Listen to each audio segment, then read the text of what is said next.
कई कई माताएं तो ऐसी भी होती हैं भाई, पत्र लिखती हैं, कहे गुरुजी हमारे घर में अभी इनकी तबीयत ठीक हुई, फिर ससुर की तबीयत खराब हो गई, देवर का हो गया, देवरानी का हो गया, सास की हो गई, मेरी हो गई, बच्चे बीमार पड़ रहे हैं, कहीं कोई बीमार पड़ रहा है, कोई बीमार पड़ रहा है, एक ना एक घर में बीमार पड़ते ही रह रहे हैं, कोई ठीक रह ही नहीं पा रहा। गुरुदेव हमारे घर में कोई दोष हो गया क्या, या हमारे पूजन के कक्ष में कोई तकलीफ हो गई, या हमारे घर में पितृदोष हो गया, वास्तु दोष हो गया, काल सर्प दोष हो गया, एक बीमार पड़ता एक ठीक होता, फिर बीमार पड़ता फिर ठीक होता, फिर बीमार पड़ता फिर ठीक होता। शिव महापुराण की कथा कर रही है, शंकर भगवान का चरित्र कर रहा है। सावन के महीने में प्रदोष का जो दिन आए, 2 प्रदोष श्रावण के महीने के 2 प्रदोष पड़ेंगे, किसी भी प्रदोष पर एक पीपल के पत्ते पर कनेर का पुष्प अपने घर के अंदर रख लीजिए प्रदोष के एक दिन पहले, और प्रदोष वाले दिन उसको बहते हुए पानी में डाल दीजिए। जिंदगी में जो तुम्हारे यहाँ तकलीफ चल रही है, एक उठ रहा है, एक बैठ रहा है, एक बीमार पड़ रहा है, एक ठीक हो रहा है, फिर बीमार पड़ रहा है, फिर ठीक हो रहा है, ये ठीक हुआ, फिर इसको हो गया, फिर इसको कुछ हो गया, फिर किसी को कुछ हो गया, अर्थात शिव का नाम लेकर। और फिर ही ध्यान देना, इस क्रम को करने के लिए आपको तुमरुकेश्वर महादेव का नाम लेना पड़ेगा। कौन से महादेव का नाम बोलना है? तुमरुकेश्वर महादेव, जिन्होंने भगवान शंकर की अविरल भक्ति को धारण करा। एक शिव और एक गुरु,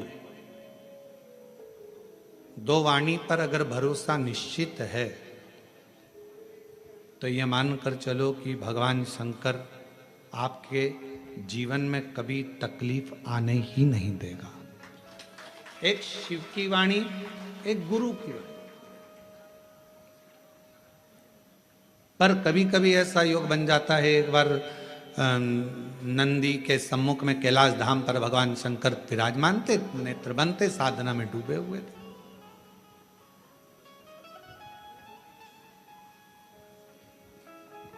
अब कौन क्या कर रहा है देखो, दवाइयों को पढ़ने वाला डॉक्टर कहलाता है और तन्हाइयों को पढ़ने वाला देव अधिदेव महादेव कहलाता है। जो दवाइयां पढ़ ले वो डॉक्टर है, दवाई पढ़ लेगा डॉक्टर, दवाइयां अपने हिसाब से दे देगा डॉक्टर, पर तुम्हारी भीतर की जो तन्हाई है, तुम्हारे भीतर का जो दर्द है, तुम्हारे भीतर की जो तकलीफें हैं, दुख है, कष्ट है, किससे कहो। प्रसंग बड़ा सुंदर आता है, शिव गुरु की वाणी का प्रसंग। मेरे भगवान ओघड़दानी बैठे हुए थे कैलाश पर, थोड़ा असुरों का आगमन हुआ। अब नंदी समझ नहीं पाए कि ये असुर क्यों आए।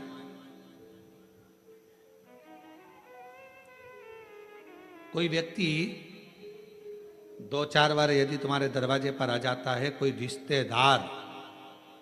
रिश्तेदार बार बार फोन लगाता है, बार बार तुम्हारे दरवाजे पर आता है, तो तुमको तुम्हारे घर की पत्नियों जरा बहुत चतुर होती, तुरंत कह देती बार बार क्यों आ रहा है ये, इतने साल से तो कभी नहीं आया, ये बार बार क्यों आ रहा है। धर्म पत्नियां बड़ा एकदम तुरंत सोच लेती, तुरंत आखिर बात क्या। पर पति उनको समझाते हैं, तेरे को क्या करना, आन देना, दिक्कत क्या है, मुझे सब मालूम है, कर्जे में हो गया होगा इसलिए तुमसे लेने आ रहा होगा।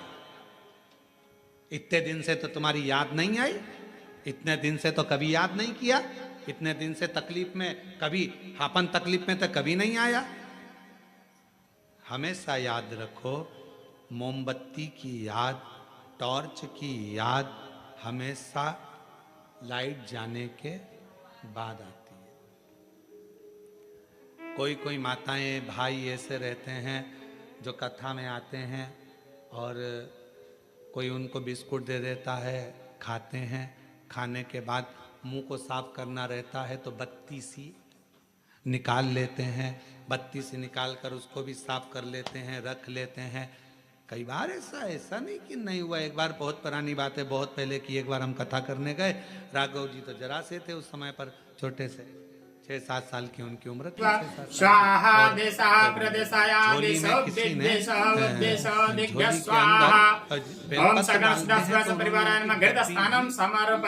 बिल्कुल सर्वशुद्धवालो मणिवाल तया सेवना से ताचूर्ण से पतपतये करणाय मौलितान भोरूपा पर्जन्याः 32 की डब्बी समर्पयामि और 32 की डब्बी जैसे झोली में पड़ी और झोली पड़कर सियोर गई और सियोर जाने पर राघव जी ने खोली और खोले तो आवाज निकाल पापा देखो किसी के दांत आ गए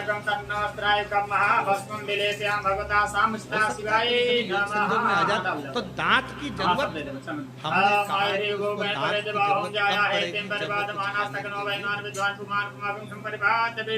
टॉर्च की जरूरत कब पड़ेगी जब अंधेरा होगा।